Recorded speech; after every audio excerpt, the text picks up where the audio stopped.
അയ്യോ! ലൈവിൽ ഒരു 1 1/2 മണിക്കൂറായിട്ട് നമ്മുടെ ശൈത്യയുടെ എൻ്റെ അമ്മോ! കൺഫെഷനാണ്. എനിക്ക് വയ്യ. കേട്ട് കേട്ട് മടുത്ത്. ഒരേ കാര്യം തന്നെ എന്നെ കട്ടപ്പേന്ന് വിളിച്ചു, എന്നെ കട്ടപ്പേന്ന് വിളിച്ചു എന്ന് പറഞ്ഞ് എൻ്റെ പൊന്നേ ബിഗ് ബോസൊക്കെ ആവുമ്പോ ഇങ്ങനെയൊക്കെ അങ്ങോട്ടും ഇങ്ങോട്ടും പലതും പറയും. പിന്നെ ഇത് എന്തോന്നാ വിചാരിച്ചത് ബിഗ് ബോസ്? എനിക്ക് അറിഞ്ഞൂടെ ഇവര് കോമഡി സ്റ്റാർസ് എന്നും പറഞ്ഞാണോ പോയത് ഇവരൊക്കെ? എൻ്റെ പൊന്നേ!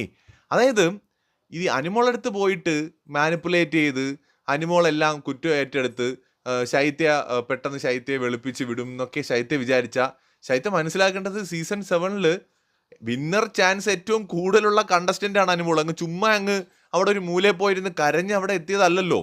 നല്ല ബുദ്ധിയും ബോധവും ഓർമ്മയും കഴിവും ഒക്കെ ഉള്ളൊരു കണ്ടസ്റ്റന്റ് ആണ് അനുമോള്. അതുകൊണ്ടാണ് ഇവിടെ അവർ എത്തിയത്. അത് ആദ്യം ഇവരൊക്കെ മനസ്സിലാക്കണം. അനുമോളെ പോയി മാനിപ്പുലേറ്റ് ചെയ്തിട്ട് ഇപ്പോൾ അനുമോളെ ഇവർക്ക് അനുകൂലമാക്കി മാറ്റാം, അല്ലെങ്കിൽ നെഗറ്റീവ് ആക്കി മാറ്റാം എന്നൊന്നും വിചാരിച്ചാൽ നടക്കൂല. ഇവിടെ ശൈത്യ പറഞ്ഞ ഓരോ കാര്യങ്ങളെ അനുമോള് എത്ര കൃത്യമായിട്ട് ഓർത്തെടുത്താണ് ഡിഫെൻഡ് ചെയ്യുന്നത്. ശൈത്യക്ക് ഉത്തരം മുട്ടിപ്പോവാ. സംഗതി ലൈവ് കണ്ടവർക്ക് കൃത്യമായിട്ട് മനസ്സിലാവും. എനിക്ക് വയ്യ, അത്രേ ഉണ്ട്, ഒരു ലോഡുണ്ട്. ഞാൻ മുഴുവൻ കഥയൊന്നും ഇവിടെ ഇരുന്ന് പറയുന്നില്ല, അപ്പോൾ നിങ്ങൾക്കും ബോറാവും. സോ ഞാൻ സിമ്പിളായിട്ട് പറഞ്ഞാൽ ശൈത്യ വന്നിരുന്ന ഈ കട്ടപ്പ വിളിയുടെ കാര്യമാണ് ശൈത്യയ്ക്ക് കൊണ്ട ഒരു വിഷയം. രണ്ടാമത് ഇവരുടെ മുഴുവൻ സംഭാഷണം കേട്ടപ്പോൾ എനിക്ക് മനസ്സിലായത് ശൈത്യയുടെ ഉള്ളിൽ തന്നെ ഈ വൈൽഡ് കാർഡുകളും കൂടി വന്നിട്ട് വീക്ക് പ്ലെയർ ആണ് ശൈത്യ, പാവാടയാണ്, അനുമോളുടെ വള്ളിയാണ്, ഇങ്ങനെയൊക്കെ പറഞ്ഞ് കളിയാക്കിയപ്പോൾ ശൈത്യയ്ക്ക് തന്നെ സ്വയം തോന്നി. ശൈത്യ പറഞ്ഞതാണേ, സ്വയം തോന്നി ഞാനൊന്നും ചെയ്യുന്നില്ലല്ലോ, എനിക്ക് തന്നെ റിഗ്രറ്റ് തോന്നി, ഭയങ്കര പ്രഷർ തോന്നി. അങ്ങനത്തെ ഒരു അവസ്ഥയിൽ നിന്നിട്ടാണ് ശൈത്യ അനുമോൾക്കെതിരെ റിയാക്ട് ചെയ്ത് തുടങ്ങിയത്. ഇത് ശൈത്യ തന്നെ അവിടെ പറഞ്ഞു വയ്ക്കുന്ന കാര്യം ഇതാണ്. ഇനി നമുക്ക് വളരെ പ്രധാനപ്പെട്ട കാര്യങ്ങൾ പറയാം. ഈ കട്ടപ്പ വിളി എന്ന് പറയുന്നത് ശൈത്യയ്ക്ക് ഉണ്ടാവുന്നത് പല പല ഇൻസിഡൻസിന്റെ ബേസിലാണ്. അതിന് കാരണം ഈ എല്ലാവരും വന്ന് വൈൽഡ് കാർഡുകൾ വരുന്നതിന് മുന്നേയും ശൈത്യ വീക്ക് പ്ലെയർ ആണെന്നൊക്കെ പറയുന്നു. അനുമോൾക്കെതിരെ വീട്ടിൽ ബാക്കിയുള്ള എല്ലാവരും നിൽക്കുന്നു. വീക്കെൻഡ് എപ്പിസോഡിൽ മൊണ്ണേന്ന് വിളിച്ചത് പ്ലേ ചെയ്ത് കാണിക്കുന്നു. അങ്ങനെ എല്ലാവരും അനുമോൾക്കെതിരെ തിരിയുന്നുണ്ടല്ലോ. ആ സമയത്ത് ശൈത്യയ്ക്ക് മനസ്സിലായി അനുമോൾക്ക് ഒപ്പം നിന്ന് കഴിഞ്ഞാൽ തനിക്ക് പണി കിട്ടും. അപ്പൊ ശൈത്യ അനുമോളുടെ കൂടെ അല്ലെന്ന് കാണിക്കാൻ വേണ്ടിയിട്ട് ഒരു മിനിമം ഡിസ്റ്റൻസ് ഇടാൻ തുടങ്ങി. അതിനുശേഷം ശൈത്യ എന്ത് ചെയ്തെന്ന് വെച്ചാൽ അനുമോളെയും പല സമയത്ത് കുറ്റം പറയാനൊക്കെ തുടങ്ങി മറ്റുള്ളവരുടെ അടുത്ത് പോയിട്ട്. എന്നാൽ എന്ത് ചെയ്യണമായിരുന്നു, ആ ഫ്രണ്ട്ഷിപ്പ് ഒക്കെ അങ്ങ് അവസാനിപ്പിച്ചിട്ട് ഇത് ചെയ്യണമായിരുന്നു. പക്ഷെ ശൈത്യ അല്ലാതെ തന്നെ അനുമോളുടെ കൂടെ ഫ്രണ്ടായിട്ട് നിൽക്കുമ്പോൾ അതിന് അപ്പുറം ഇപ്പുറമൊക്കെ പോയിട്ട് ചെറിയ ചെറിയ കാര്യങ്ങൾ, വലിയ കാര്യങ്ങളൊന്നുമില്ല കേട്ടാ, കുഞ്ഞു കുഞ്ഞു കാര്യങ്ങളാണിത്.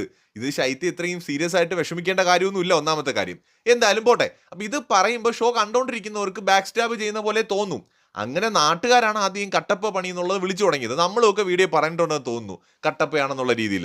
അത് പിന്നീട് വൈൽഡ് കാർഡുകൾ അകത്ത് കയറിയപ്പോൾ വൈൽഡ് കാർഡുകൾ വീണ്ടും ശൈത്യയെ ട്രിഗർ ചെയ്തു, പ്രൊവോക്ക് ചെയ്തു. അവർ ഈ കട്ടപ്പ വിളിക്കുന്നു. പിന്നീട് അനുമോളെടുത്ത് പുറത്ത് എനിക്ക് തോന്നുന്നു മസ്താനി ആരൊക്കെയോ പറഞ്ഞിട്ടുണ്ട്. മസ്താനി ജിഷിനൊക്കെ ആണെന്ന് തോന്നുന്നു, ഞാൻ ഓർക്കുന്നില്ല. ഇവരൊക്കെ പറഞ്ഞിട്ടുണ്ട് ഇങ്ങനെ ശൈത്യ ഇങ്ങനെ രണ്ട് വള്ളത്തിൽ കാലിട്ട് നിൽക്കുന്നു എന്നുള്ള സാധനം. അപ്പൊ ഇങ്ങനെ ഇത് പറയുമ്പോൾ സ്വാഭാവികമായിട്ടും അങ്ങനെയാണ് അനുമോൾ ഇത് അറിയുന്നത്. ഇത് അനുമോൾ അറിയുന്നതിന് മുമ്പ് തന്നെ ശൈത്യയും അനുമോളും തമ്മിൽ അകന്നിരുന്നു ഒരുപാട്.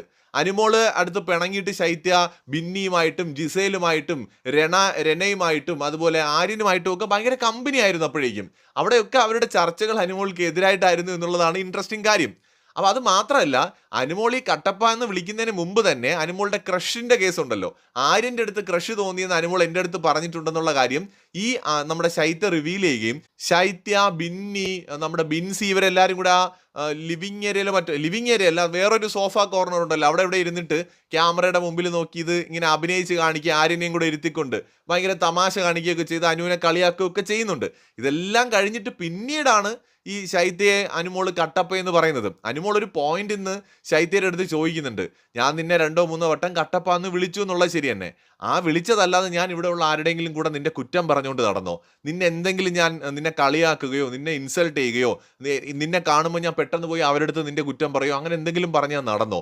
നീ ഇവിടെ എന്തൊക്കെയാ കാണിച്ചത്? നീ ജിസേലിന്റെ അടുത്ത് പോയി ചെവിയിൽ പറയുന്നു, ആര്യന്റെ അടുത്ത് പറയുന്നു, നീ എന്തെല്ലാം എന്നെക്കുറിച്ച് പലരിടത്തും എന്നെ കണ്ടുകൊണ്ട് തന്നെ ഞാൻ കാണുന്ന രീതിയിലൊക്കെ നീ പറഞ്ഞിട്ടില്ലേ? നീ എന്തെങ്കിലും ഒരു പ്രശ്നം വരുന്ന സമയത്ത് ഇവിടെ എല്ലാവരും എനിക്കെതിരെ തിരിയുമ്പോൾ നീ അവർക്കൊപ്പം നിന്നിട്ട് എൻ്റെ അടുത്ത് ദേഷ്യപ്പെടില്ലേ? അപ്പോൾ ഉടനെ തന്നെ നമ്മുടെ ശൈത്യ പറയണം, എടി അത് ഞാൻ നിന്റെ ഫ്രണ്ട് അല്ലേ, അപ്പൊ ഞാൻ തെറ്റ് കണ്ടാൽ ഞാൻ പറയണ്ടേ? അപ്പൊ അനുമോളൊരു ചോദ്യം ചോദിച്ചു, നീ ഫ്രണ്ടാണ്, തെറ്റ് കണ്ടാൽ നീ പറഞ്ഞോ, പക്ഷെ എല്ലാവരും കൂടെ എൻ്റെ അടുത്ത് ചാടിക്കടിക്കാൻ വരുമ്പോൾ അവരുടെ കൂടെ നിന്നിട്ട് നീ ചാടിക്കടിക്കുകയാണോ വേണ്ടത്, അതോ എന്നെ മാറ്റി നിർത്തി പറയുകയാണോ വേണ്ടത്?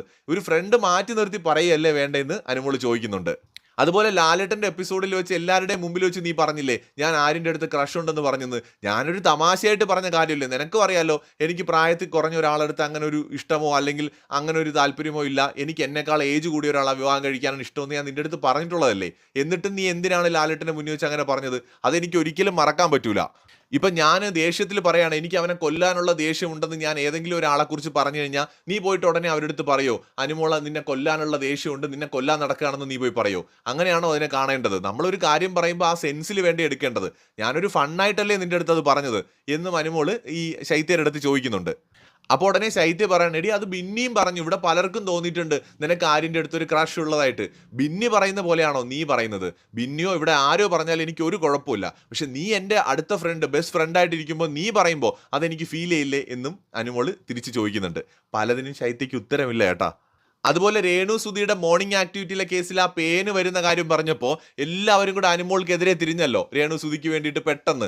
നിങ്ങൾ എല്ലാവരും ഓർക്കുന്നുണ്ടാവും ആ സമയത്ത് ശൈത്യയും എല്ലാവർക്കും ഒപ്പം നിന്നിട്ട് അനുമോൾക്കെതിരെ തിരിഞ്ഞു. ആ കാര്യം അനുമോൾ ചോദിക്കുന്നുണ്ട്. എന്തൊരു ഓർമ്മയാണെന്നറിയോ അനുമോക്ക്? അനുമോക്ക് A to Z കാര്യം, ബിഗ് ബോസിലുള്ള A to Z കാര്യം ഒരു എൻസൈക്ലോപീഡിയ ആണ് സീസൺ 7. അനുമോക്ക് കാണാതറിയാം. ഒരു കാര്യവും മറന്നിട്ടില്ല. ഈ വെറുതെ അല്ല ഒരു കണ്ടസ്റ്റന്റ് ഇത്രയും ഓഡിയൻസിന്റെ സപ്പോർട്ട് നേടിയെടുക്കുന്നത്, അതിന് ടാലന്റ് വേണം. അനുമോക്കൊക്കെ അത് ഉണ്ട്, അതുകൊണ്ടാണ് അവരൊക്കെ ഇവിടെ വരെ എത്തുന്നത്. അല്ലാതെ ഒരു മൂലയിൽ പോയിരുന്ന് കരഞ്ഞുകൊണ്ടിരുന്ന ആളല്ല അനുമോള്. ഫൈറ്റ് ചെയ്ത് നിന്ന കണ്ടസ്റ്റന്റ് ആണ്. അത് ഇന്നത്തെ അനുമോളുടെ കോൺഫിഡൻസും സംഭാഷണവും കാണുമ്പോൾ പറയാം A to Z കാര്യങ്ങൾ അനുമോക്ക് ഓർമ്മയുണ്ട്, എന്തൊക്കെയാണ് താൻ പറഞ്ഞതെന്നുള്ള കാര്യം. അനുമോൾ പറയുന്നുണ്ട് അന്ന് നിനക്ക് വേണമെങ്കിൽ എന്നെ അടുത്ത് മാറ്റി നിർത്തി പറയാം, നീ രേണു ചേച്ചിയുടെ മുമ്പിൽ വെച്ച് നീ എന്നെ എന്തൊക്കെയാണെന്ന് പറഞ്ഞത്. അപ്പം ഞാൻ ആലോചിക്കുകയാണ് ഇവളെന്താ ഇങ്ങനെയാണോ ഒരു ഫ്രണ്ട്? ഓരോ സമയങ്ങളിൽ എനിക്കിങ്ങനെ തോന്നും, പക്ഷെ പിന്നെയും ഞാൻ വിചാരിക്കും ഓക്കെ അത് അവൾ അങ്ങനെ പറഞ്ഞു പോയതായിരിക്കും എന്ന് പറഞ്ഞ് ഞാൻ കളയും. പക്ഷെ പിന്നീട് ഓരോ സംഭവങ്ങളും ഇങ്ങനെ കഴിഞ്ഞിട്ട് എല്ലാവരും വന്ന് എൻ്റെ അടുത്ത് പറയും കൂടി ചെയ്തപ്പോഴാണ് എനിക്കതെല്ലാം കൂടെ കണക്റ്റ് ആയത്. അപ്പോൾ എനിക്ക് തോന്നി നീ എൻ്റെ അടുത്ത് അങ്ങനെയൊക്കെ ചെയ്യുന്നുണ്ടാവും എന്ന് എനിക്ക് തോന്നിയിട്ടാണ് അന്ന് ദേഷ്യം വന്നപ്പോൾ ഞാനും കട്ടപ്പ എന്ന് പറഞ്ഞത്. അതുപോലെ എൻ്റെ എക്സിൻ്റെ കാര്യം ഇവിടെ മസ്താനി വന്ന് എല്ലാവരുടെ അടുത്തും പറഞ്ഞു. ആ സമയത്ത് എനിക്ക് സംശയം ഉണ്ടായിരുന്നു ചിലപ്പോൾ നീ ആയിരിക്കും പറഞ്ഞതെന്ന്, കാരണം ഞാൻ നിൻ്റെ അടുത്ത് മാത്രമേ അതിനെക്കുറിച്ച് ഇവിടെ പറഞ്ഞിട്ടുള്ളൂ. പക്ഷെ എനിക്ക് കുഴപ്പമൊന്നുമില്ല. ഇപ്പോൾ അതിവിടെ ആരെങ്കിലും അറിഞ്ഞു എന്ന് പറഞ്ഞാൽ എനിക്ക് പ്രശ്നമൊന്നുമില്ല. ഞാനത് മറച്ചു വെച്ചിട്ടുള്ള കാര്യമൊന്നുമല്ല. അറിഞ്ഞുവെങ്കിൽ അറിഞ്ഞു, അത്രേ ഉള്ളൂ. പക്ഷെ ഞാനിത് ആദിലയുടെ അടുത്ത് ഇങ്ങനെ പറഞ്ഞു ചിലപ്പം നീ ആയിരിക്കും പറഞ്ഞതെന്ന് ഞാൻ ഇങ്ങനെ പറഞ്ഞു. ഞാൻ നിൻ്റെ അടുത്ത് വന്ന് ചോദിക്കാനും പറഞ്ഞില്ല, എനിക്കതിലൊരു പരാതിയുമില്ല. ഞാൻ ജസ്റ്റ് ഒരു തമാശ പോലെ ഒരു കാഷ്വൽ ടോക്കിൽ ചിരിച്ചും കൊണ്ട് പറഞ്ഞ കാര്യമാണ്. എന്നിട്ട് ഞാൻ അതിലെ അടുത്ത് പറയുകയും ചെയ്തു നീ പോയി അവളുടെ അടുത്ത് ചോദിക്കുകയൊന്നും വേണ്ട, അതെനിക്ക് കുഴപ്പമില്ല എന്ന് പറയുകയും ചെയ്തു. പക്ഷെ അവളാണ് പറഞ്ഞതല്ല അങ്ങനെ ഒരു തെറ്റിദ്ധാരണ വേണ്ട, ഞാൻ പോയി അത് ക്ലിയർ ചെയ്യാമെന്ന് പറഞ്ഞിട്ട് അവളാണ് നിൻ്റെ അടുത്ത് വന്ന് ചോദിച്ചത്. പക്ഷെ നീ എന്താ ചെയ്തത്? നീ കേട്ട പാതി കേൾക്കാത്ത പാതി വന്ന് എന്നെ അടിക്കും തല്ലും കൊല്ലും എന്തൊക്കെയാണ് നീ പറഞ്ഞിട്ട് പോയത്? ഞാൻ അപ്പോഴും മിണ്ടാതെ ചിരിച്ചുകൊണ്ട് കേട്ടോണ്ടിരുന്നല്ലേ ഉള്ളൂ നിൻ്റെ അടുത്ത്. അപ്പം ഞാൻ ഇതിനു മാത്രം എന്ത് തെറ്റാ നിന്നോട് ചെയ്തതെന്ന് തിരിച്ച് അനുമോള് ചോദിക്കുന്നുണ്ട്. മാക്സിമം നമ്മുടെ ശൈത്യ അനുമോളെ പറയാൻ സമ്മതിക്കാതിരിക്കാനൊക്കെ നോക്കി, പക്ഷേ അനുമോള് പറയേണ്ടത് എണ്ണി എണ്ണി പറയുന്നുണ്ടായിരുന്നു കേട്ടോ. അപ്പോൾ എനിക്ക് മൊത്തത്തിൽ തോന്നിയത് എന്താണെന്ന് വെച്ച് കഴിഞ്ഞാൽ ഈ ശൈത്യ വീക്കാണെന്ന് എല്ലാവരും പറഞ്ഞപ്പോൾ അതിന് കാരണം അനുമോളാണെന്ന് പറഞ്ഞപ്പോൾ അനുമോൾ എടുത്തുനിന്ന് ഒരു ഡിസ്റ്റൻസ് എടുത്തു. പിന്നെ അത് പല പല പ്രശ്നങ്ങളായിട്ട് അങ്ങ് മാറി, അത്രേ ഉള്ളൂ. പക്ഷെ ശൈത്യ പറയുന്നത് ഭയങ്കരമായിട്ട് അറ്റാക്ക് ചെയ്യുന്നു. ആർക്കാണ് അറ്റാക്ക് കിട്ടാത്തത്? ശൈത്യ ബിഗ് ബോസ് നടക്കുന്ന സമയത്ത് കണ്ടസ്റ്റൻസിന് കിട്ടും, നമ്മളെപ്പോലെ വന്നിരുന്ന് അഭിപ്രായം പറയുന്നവർക്ക് കിട്ടും, എന്തിന് കമന്റ് ചെയ്യുന്ന പ്രേക്ഷകർക്ക് വരെ സൈബർ അറ്റാക്കും തെറിവിളിയൊക്കെ കിട്ടും. ഞാൻ എൻ്റെ കമന്റ് ബോക്സ് നിങ്ങളൊക്കെ ഇപ്പോൾ പ്രേക്ഷകർക്കറിയാം, ഒരു 3-4 ദിവസം മുമ്പത്തേക്ക് കമന്റ് ബോക്സ് എടുത്ത് നോക്കിക്കഴിഞ്ഞാൽ പറയാനൊന്നുമില്ല. നിങ്ങൾ പ്രേക്ഷകർക്ക് അറിയാലോ എത്രയോ റിവ്യൂ ചെയ്യുന്ന ആൾക്കാർ വന്നിരുന്ന് സൈബർ അറ്റാക്ക് നേരിടുന്നുണ്ട്, അവരുടെ ഫാമിലിയെ പറയുന്നുണ്ട് എന്നൊക്കെ പറഞ്ഞിട്ട് വീഡിയോ ചെയ്യുന്ന നിങ്ങളൊക്കെ കണ്ടിട്ടില്ലേ? എന്തുകൊണ്ടാണ് അങ്ങനെ സംഭവിക്കുന്നതെന്ന് ചോദിച്ചാൽ നമ്മൾ വന്നിപ്പോൾ ഞാനൊരു വിഷയത്തിൽ ശൈത്യയെ കുറ്റം പറയുമ്പോൾ ശൈത്യയെ സ്നേഹിക്കുന്ന ആൾക്കാർ വന്നിട്ട് എന്നെ തെറി പറയും. ഞാനിപ്പോൾ അനുമോളെയാണ് ഭയങ്കരമായിട്ട് കുറ്റപ്പെടുത്തുന്നതെങ്കിൽ അനുമോളെ ഭയങ്കരമായി സ്നേഹിക്കുന്ന ആൾക്കാർ വന്ന് എന്നെ തെറി പറയും. ഞാനിപ്പോൾ അനീഷിനെ 2-3 വീഡിയോയിൽ നേരത്തെ കുറ്റം പറഞ്ഞു. അനീഷിനെ ഇഷ്ടപ്പെടുന്ന ആൾക്കാർ ഇനി പറയാനൊന്നുമില്ല, അവർ പറയും.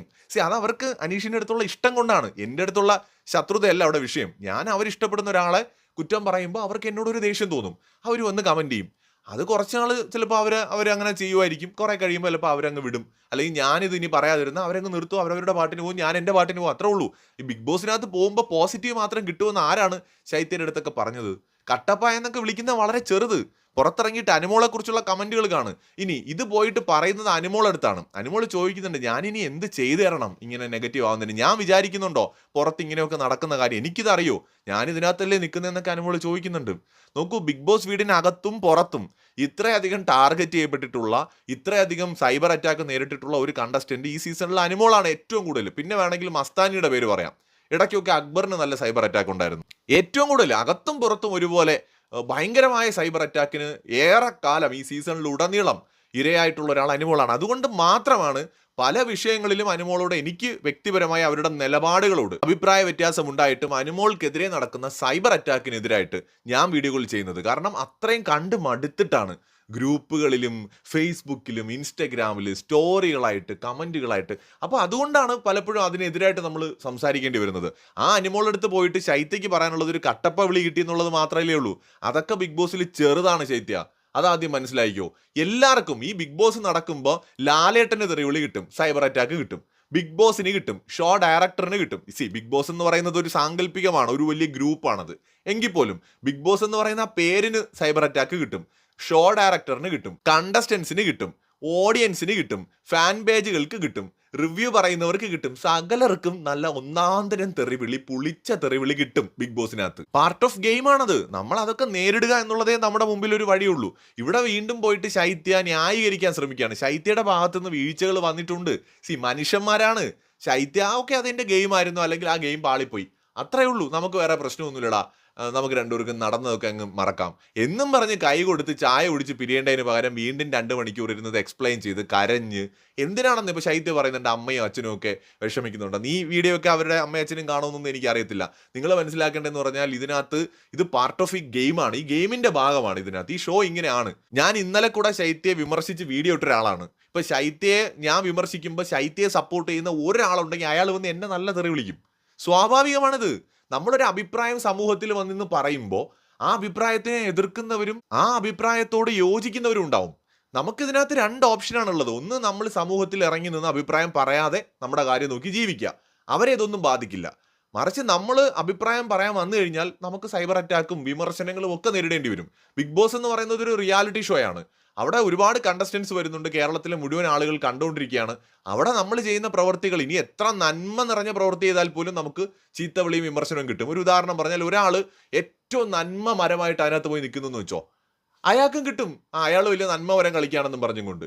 ഇനി ഒരാൾ ആരെ ഉപദ്രവിക്കുക, നമ്മുടെ സാബുമാന്റെ കാര്യം എടുക്കാം, പുള്ളി വെറുതെ ചിരിച്ചോണ്ടേ ഇരിക്കുള്ളൂ, ആർക്കും ഒരു ഗുണവും ഇല്ല ദോഷവും ഇല്ല. അപ്പോൾ എന്താ പറയുക, വാഴയാണ്. നമ്മളെല്ലാവരും പറയും, ഒരു വാഴ തോരിപ്പുണ്ട് അവിടെ, ഒന്നിനും കൊള്ളൂല, വെറുതെ ഇളിച്ചുകൊണ്ടിരിക്കും എന്ന് പറയും.